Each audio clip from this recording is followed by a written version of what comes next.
Time to dig up the main ideas. I'm Sparky, and we're about to fetch a quick summary of Belize Uncovered, the power of tourism, industry, and conservation.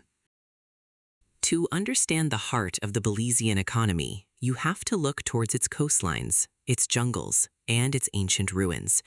Tourism is not just a sector here, it is the absolute engine of the nation. When we look at the numbers, they are nothing short of massive. Tourism accounts for nearly 40% of the country's gross domestic product. If you were to visualize the total economic output of Belize as a circle, almost half of that circle is filled entirely by the money brought in by international visitors. This makes tourism the #1 foreign exchange earner, providing the essential currency that keeps the national economy stable and growing. But the impact goes far beyond abstract percentages in a government report. It is about people and their daily livelihoods. In Belize, the tourism industry employs approximately 1 out of every 4 citizens. Considering the national population is roughly 450,000 people, this means that almost every family in the country has a direct connection to the industry. Whether it is a tour guide leading a group through the Cayo district, a boutique hotel manager in San Pedro, or a dive master in Placentia, the reach of this industry is felt in every corner of the nation. It is the lifeblood of the workforce, especially in the islands and coastal regions, where tourism is the primary driver of all local business activity. This economic dominance is the result of steady, sustained growth. Between 2008 and 2016, the country saw a significant surge in popularity, with overnight arrivals rising by more than 8%. This growth has placed Belize on the global stage, with projections suggesting the industry will soon generate over $1 billion in total currency value, as the world continues to discover the country's unique blend of marine and terrestrial beauty. To maintain this momentum, the government has shifted its focus towards aggressive marketing and infrastructure. To put the scale of this commitment into perspective, in the year 2000, the government allocated $4.6 million to the Belize Tourism Board, which was a record-breaking investment at the time. Today, that investment has grown exponentially, with the board now operating on an annual budget of approximately $60 million. This funding is used to promote the Belizean brand worldwide and ensure the country remains competitive. Even the process of leaving the country contributes to its economic and environmental health. Every foreign visitor departing Belize pays a departure fee of $40. A crucial portion of this, $7.50, is earmarked specifically for the Protected Areas Conservation Trust. This makes Belize a global leader in sustainable economics, as it is one of the only nations that directly ties tourism revenue to the protection of the very natural resources that attract visitors in the first place. By reinvesting these dollars into conservation, the government ensures that the economic engine of tourism can continue to run for generations to come.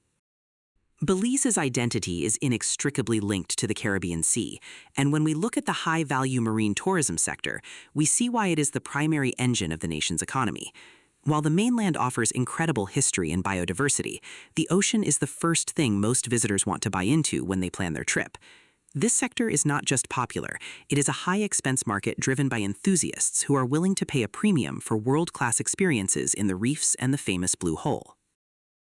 Take fly fishing, for example. This is a highly specialized niche that brings in influential figures and serious anglers from around the globe.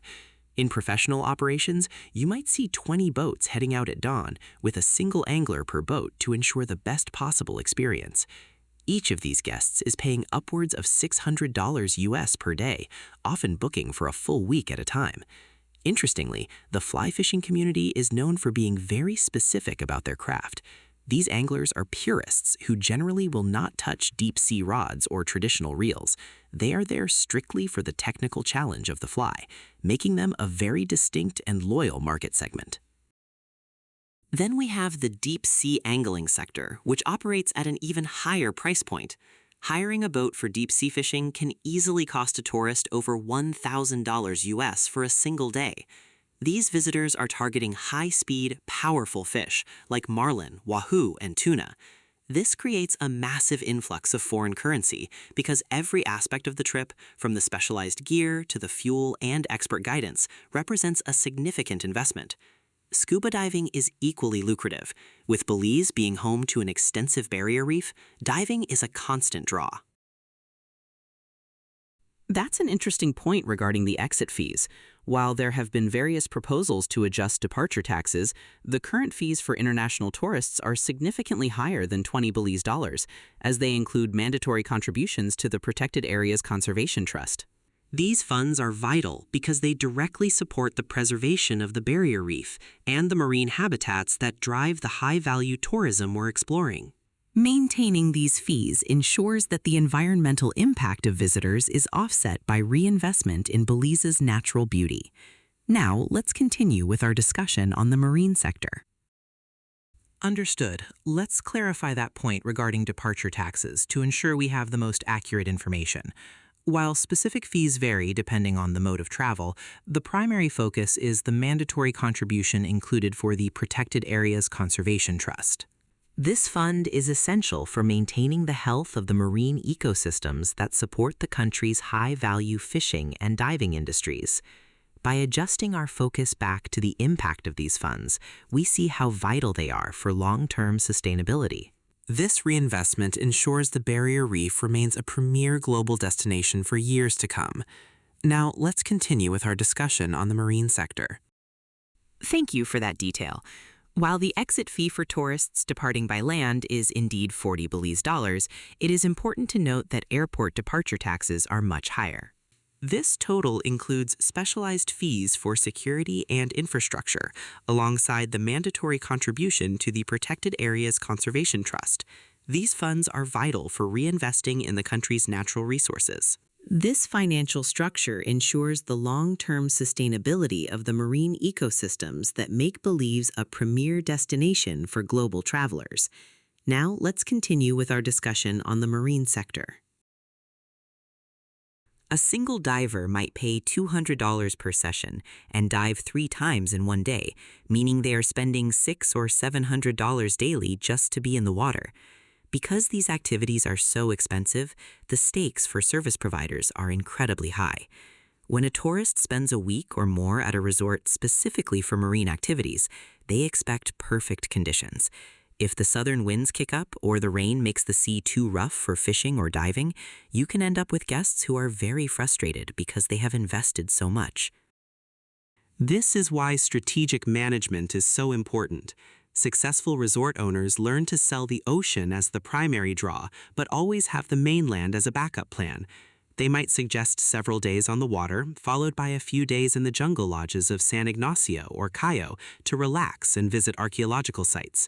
This diversification ensures that even when the sea is rough, the tourism product remains viable and the economic benefit is preserved. Finally, the popularity of these activities relies heavily on the health and protection of marine species. For instance, the giant grouper is a major draw for divers and fishers, but is strictly protected during its closed season from December to March to prevent exploitation.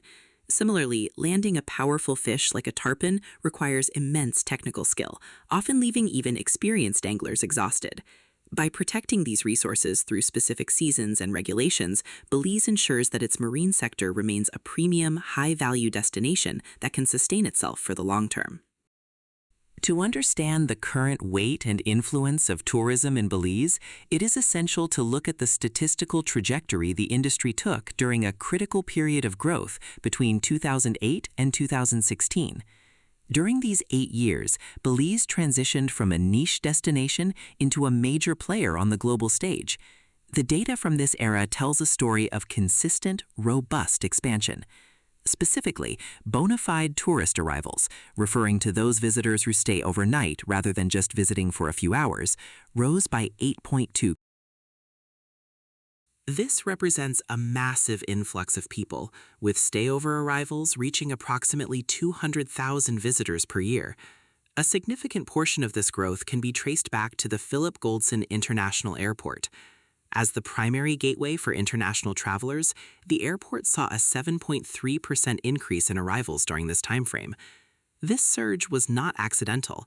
It was driven by the increasing global awareness of Belize's unique marine and terrestrial attractions, as well as its rich cultural heritage.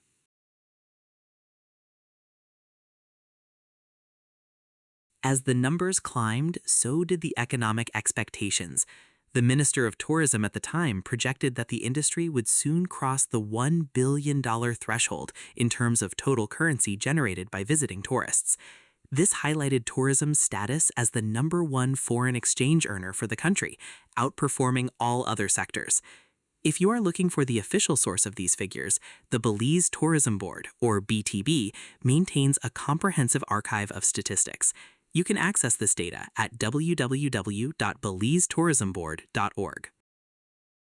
This website is an invaluable resource for anyone in the industry, offering detailed breakdowns of arrivals by land, sea, and air, as well as specific figures for cruise ship passengers.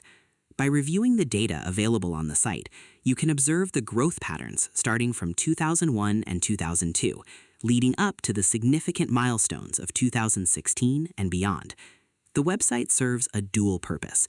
It is both a historical record of economic performance and a practical tool for industry professionals, as it is the same portal used for tour guide and hotel applications. For a tour guide or a business owner, understanding these statistics is about more than just numbers. It is about recognizing market trends. For instance, seeing the steady rise in overnight stays helps justify investments in hotel rooms and long-term infrastructure. By analyzing where visitors are coming from and how they are entering the country, stakeholders can better align their services with the actual needs of the market, ensuring that the industry remains sustainable and continues to support the 1 out of every 4 Belizeans who rely on it for their livelihood. To understand the economic heartbeat of Belize, you have to look closely at the calendar. Tourism here is not a constant, steady stream. Instead, it is defined by a series of peaks and valleys, known as seasonality. Understanding these cycles is critical for anyone working in the industry, from resort owners to tour guides, because it dictates everything from hiring needs to marketing budgets. The high season in Belize is the engine of the national economy.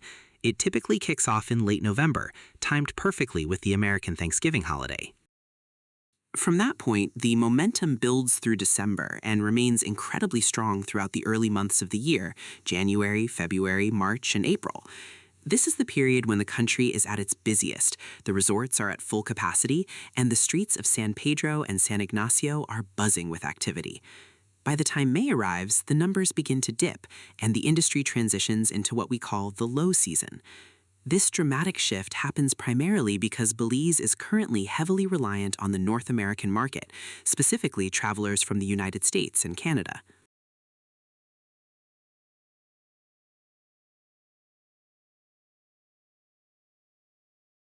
These visitors are often looking for a tropical escape during the cold northern winter. When the weather warms up in North America and major holidays like Christmas and spring break pass, the incentive for these travelers to head south decreases. This creates a vulnerability in the Belizean economy. If the sea gets rough or the rains come in during the shoulder months, resort owners can find themselves with empty rooms and a miserable atmosphere where the lack of guests impacts everyone's bottom line. To combat this volatility, there is a major strategic push to attract the European market. Diversifying our visitors is the key to achieving year-round tourism. European travelers have a significantly different travel culture compared to North Americans. While a tourist from the US might visit for 5 to 7 days and spend heavily on high-end activities like deep-sea fishing or specialized diving, a European tourist often has much longer vacation periods. It is common for Europeans to have 4 to 6 weeks of annual leave, allowing them to stay in the country for 2 or 3 weeks at a time.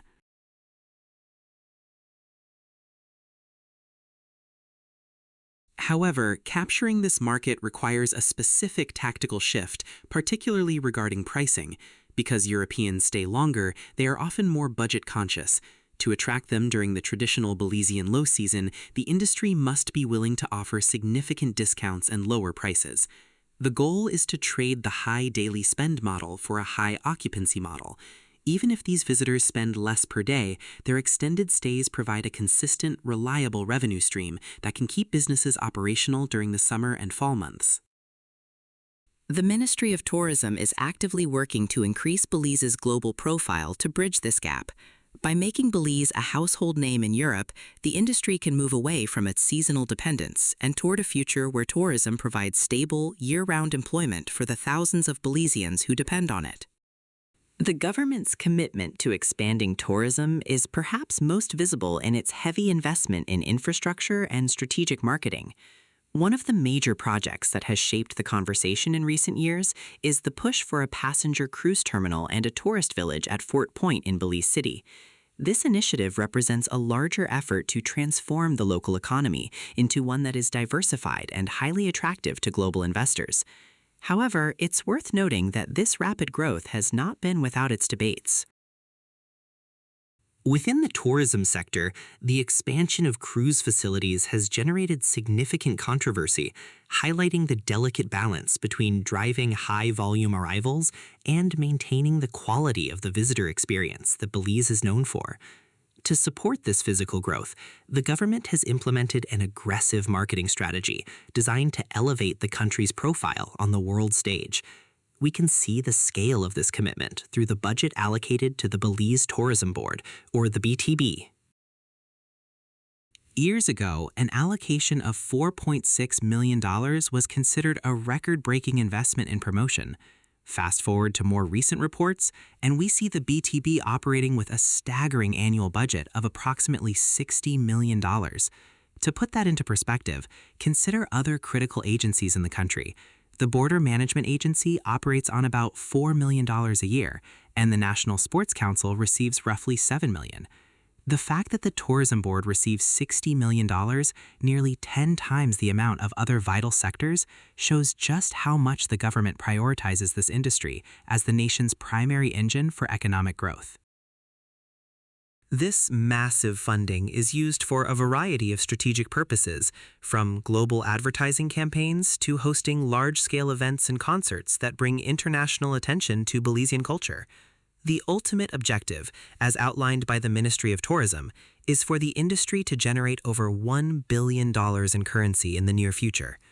Under the leadership of the Ministry of Tourism, Belize has become more visible and notorious to travelers than ever before.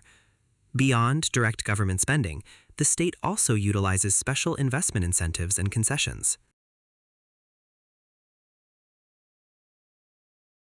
These are specifically designed to facilitate both local and foreign investment, making it easier and more profitable for businesses to establish new hotel rooms and resorts. For instance, recent years have seen hundreds of new hotel rooms under construction throughout the country, including major developments in the northern free zones. These incentives help smaller local businesses sustain themselves while ensuring that the national infrastructure can keep up with the rising number of visitors. By funneling millions into the BTB and prioritizing infrastructure like the international airport and cruise terminals, the government is not just spending money, it is actively engineering a modern, investor-friendly economy centered on safeguarding the unique marine and terrestrial beauty of Belize. While tourism is the primary engine of the Belizean economy, the agriculture and fishery sectors form the essential backbone of the nation's food security and export trade. These industries are deeply interconnected with the environment, making them both incredibly productive and uniquely vulnerable to the forces of nature. To understand the Belizean economy, we have to look at how these sectors navigate the balance between extraction and preservation. Agriculture remains a vital industry, though its history is marked by the volatile impact of natural disasters. A clear example of this vulnerability occurred in 2016, when the sector experienced a massive 34% decline compared to the previous year. This wasn't due to a lack of effort from the labor force, but rather the devastating arrival of Hurricane Earl. The storm brought intense flooding and soil erosion that wiped out crops across the country. However, the resilience of Belizean farmers is equally noteworthy. Following that disaster, the sector saw an 11% increase in productivity as recovery efforts took hold. This rebound highlights why we must respect the farming community. They are the individuals producing the very things we eat every day, yet their livelihoods are often at the mercy of a single storm. If you have a piece of land in Belize, engaging in agriculture is seen as a way to contribute to a critical pillar of national stability. Closely following agriculture is the fisheries sector, which represents another major source of foreign exchange. Belize is famous for exporting high-value marine products like lobster, shrimp, and various fish species to the rest of the world. Because these resources are so lucrative, they are also at high risk of being overexploited. This is why the government implements strict close seasons for lobster, shrimp, and conch. These regulations are not meant to hinder fishermen, but to protect these creatures during their breeding cycles so they don't vanish completely. Specific species require even more specialized management. For example, the Nassau grouper is a massive, meaty fish that can grow to over 300 pounds, but it is heavily protected during its spawning period from December to the end of March. Catching one out of season can result in significant legal trouble. Similarly, the deep-sea tuna industry provides high-quality red meat, often used for sashimi, but it requires technical skill and adherence to safety standards. By tying the economy directly to these natural cycles through the Fisheries Department, Belize ensures that the bounty of the Caribbean Sea remains available for future generations. Protecting these resources isn't just an environmental choice, it's a necessary economic strategy to safeguard the country's second and third largest industries. To understand Belize is to understand what locals call the chain of existence. This intricate web of life is the primary reason visitors flock to the country, seeking out the drama of nature where every creature plays a specific role. From the top of the food chain, where the elusive jaguar reigns on land and massive sharks and whales dominate the sea, to the smaller species below, Belizean biodiversity is a carefully balanced system. A significant part of this natural history involves our marine life, particularly the grouper. These are massive fish, sometimes weighing hundreds of pounds, and they are highly sought after for their meaty texture. Because they are so vital to the ecosystem, the government mandates a strict protection season from December to March 31st. This period of rest allows the population to recover, ensuring that species like the grouper, as well as lobster, shrimp, and conch, do not vanish due to overexploitation. The complexity of Belizean life extends to the smallest inhabitants, such as the fascinating leafcutter ants. These insects are masters of engineering, often forming living bridges with their own bodies to allow others in the colony to pass. They navigate their world through a sophisticated system of pheromones, which are chemical signals that mark their trails. If you disrupt these scent lines, the ants lose their way, highlighting how even tiny environmental changes can impact the natural order. This resilience is a hallmark of the insect world. As it is often said, not even an atomic bomb can truly extinguish them. Moving to the flora of Belize, the landscape is filled with plants that are as dangerous as they are beautiful. The castor oil plant is a prime example. While many know it for the medicinal oil used by previous generations, the raw seeds contain ricin, one of the most powerful poisons on Earth. Just one concentrated drop of this toxin extracted from the seed can be fatal to hundreds of people. There is even a famous historical account of a political assassination in Europe involving a tiny pellet of ricin delivered through the tip of an umbrella. This serves as a stark reminder of the potent chemicals found in our local plants and why traditional knowledge of the bush is so vital. Beyond the dangerous, there is also the productive. Belizeans are encouraged to practice sustainability by planting native trees like mahogany and Santa Maria. We also see a unique tradition in our fruit production, particularly with the cashew fruit.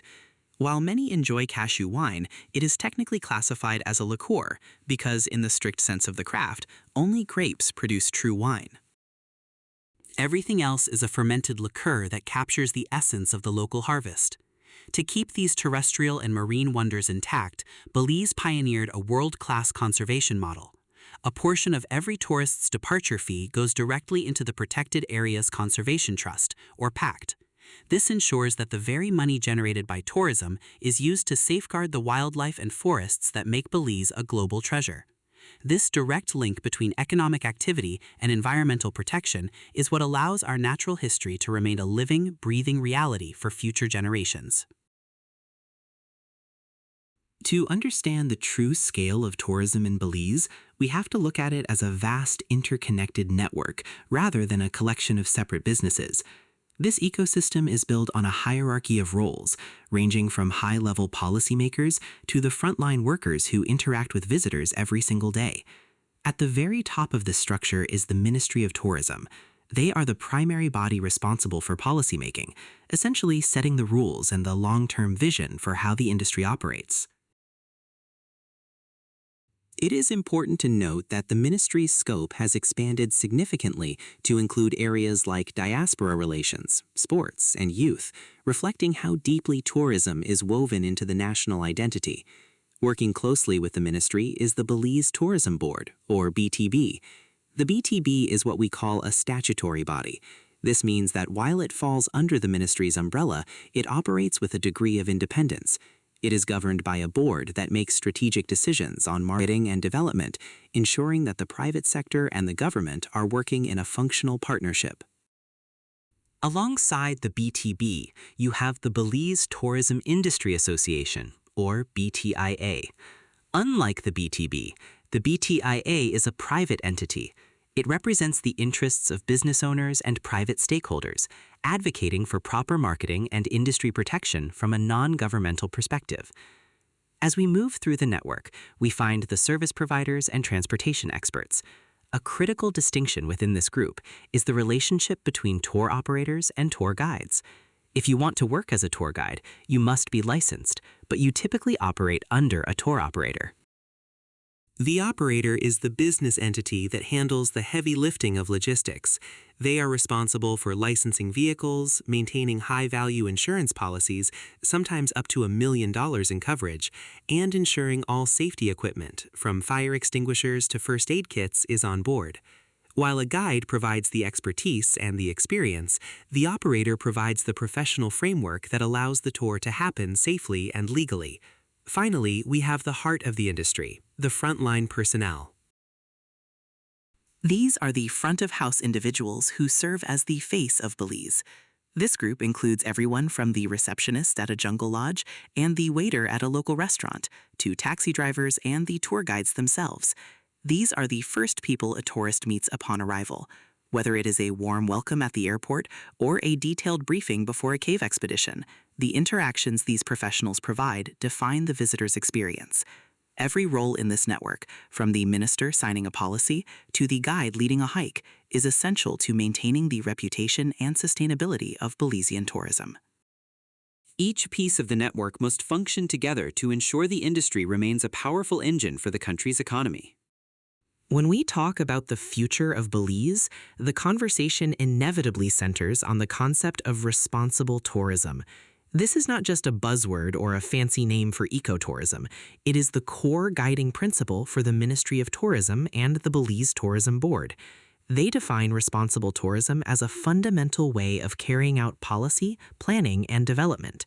It is a long-term strategy designed to ensure that the growth of the industry does not come at the expense of the country's heart and soul. Instead, it is about building a sustainable model that balances profit with protection. One of the primary pillars of this approach is the equitable distribution of economic benefits. The government's goal is to ensure that the wealth generated by millions of visitors is not just concentrated in a few large foreign-owned resorts. Instead, they aim to create a network where stakeholders at every level can thrive. This includes everyone from the frontline tour guides and taxi drivers to the local restaurant owners and artisans. By treating tourism as a national priority, the government works to transform the local economy into a diversified, investment-friendly environment. They provide incentives and grants to help smaller, local businesses sustain themselves and compete within the market. This ensures that the financial rewards of tourism reach deep into Belizean communities, empowering citizens to be resourceful and take ownership of the industry. However, economic gain is only sustainable if the natural resources that attract tourists are safeguarded. This leads to the second pillar of the strategy, protecting the environment. Belize is actually a world leader in this regard, being the only country to establish a national trust specifically for this purpose. Through the Protected Areas Conservation Trust, or PACT, the country directly ties tourism revenue to conservation.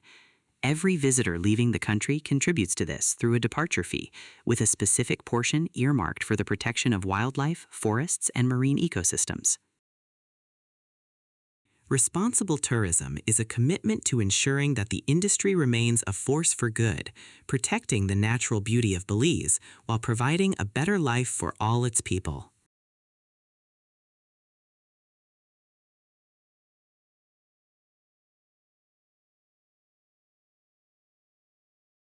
Belize offers a diverse landscape of attractions that can be categorized into marine and terrestrial experiences across its many districts. Starting with the marine sector, the country's coast and islands are world-renowned for activities like snorkeling and scuba diving. It is helpful to understand the technical difference.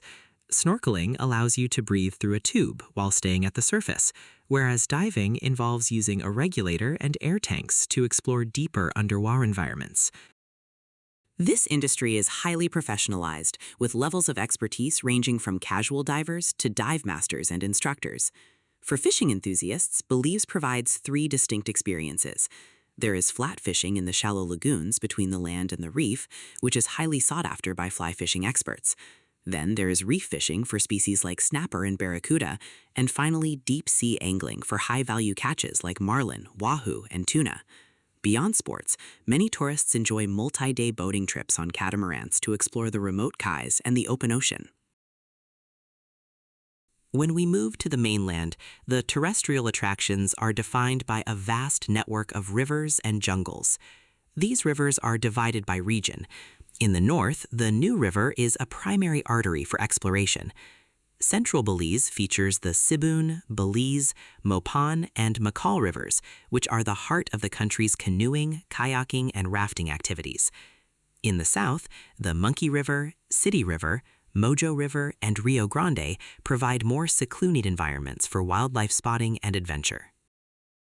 Terrestrial tourism also includes hiking, mountain biking, and various forms of camping, ranging from traditional tent setups to glamorous camping, or glamping, which offers more luxury and amenities within the forest.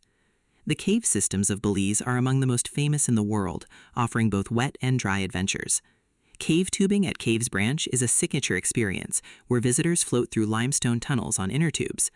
In the Mountain Pine Ridge area, the Rio Frio Cave serves as a massive natural tunnel that visitors can walk through on foot to see the effects of erosion over centuries.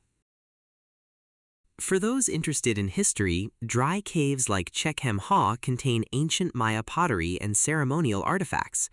The Chiquiboul cave system is the crown jewel of Belizean speleology, being the largest in the country, though its massive scale and remote location often require special permission for entry. Finally, the archaeological heritage of Belize is spread throughout the districts. In the north, Lamanai and Santa Rita are key sites. The Belize district is home to Altan Ha, while the Cayo district boasts some of the most impressive structures in the Maya world, including Karakal, Xunantunich, and Kahal Pech. In the south, the Toledo district features sites like Lubantun and Nimli Punit. Whether exploring the depths of the ocean or the heights of ancient temples, these primary attractions form the foundation of the national tourism strategy.